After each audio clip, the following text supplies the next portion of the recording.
Сега, позволете ми с най-голямо удоволствие давам думата на новия областен управител на област Враца, господин Венцислав Василев.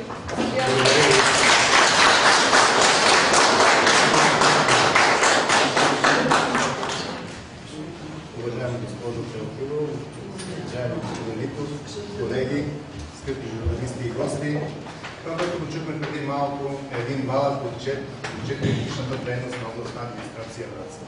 Но това за мен е една основа за едно бъдеще продължаване на всички тия дейности, които са започнали.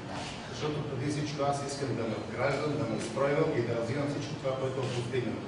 Така че за мен това е и добре като отчет, и задължение като продължаване на линията, която се води в областна администрация. Няма да бъда много словесен.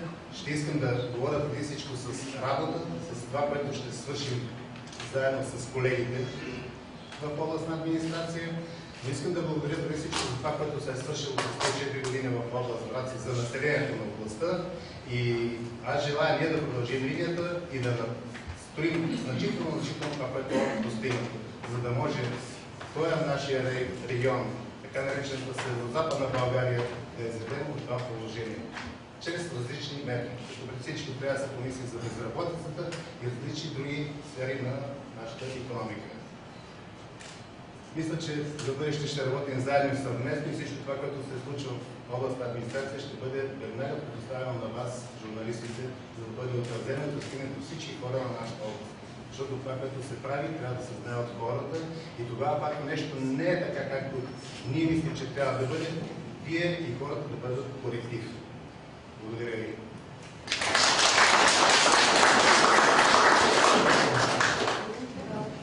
Сега ми позволете да получа атрибутите на властта и подаръците, които сме ви подготвили. Място, в част на администрацията.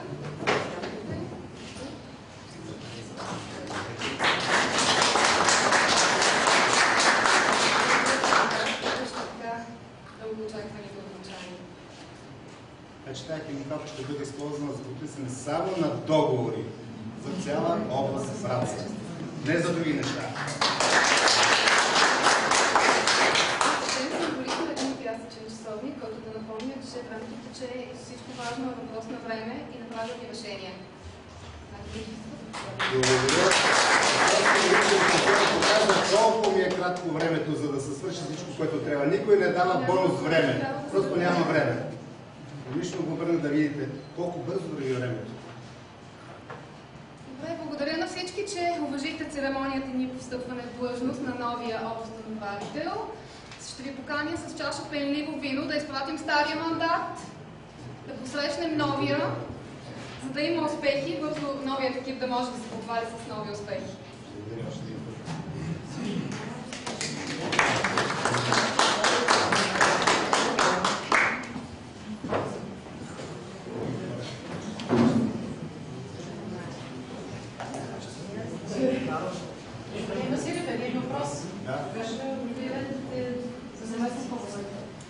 Да, това ще стане тогава, когато дойде заповедта и ще бъде представен така наречения управленски екип.